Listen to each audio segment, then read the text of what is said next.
You are looking at Julian's pronunciation guide, where we look at how to pronounce better some of the most mispronounced words in the world, like this other curious word. But how do you say what you're looking for today? Let's learn how to pronounce this word in French, meaning dry.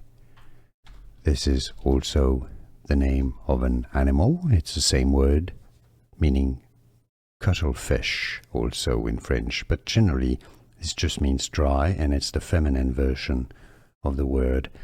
Oh, this is not actually the cuttlefish, it's a different spelling, sorry. Sèche, sèche. The masculine is sec. Yeah, I'll have another video coming up for you if you want to watch that one. Sèche, sèche.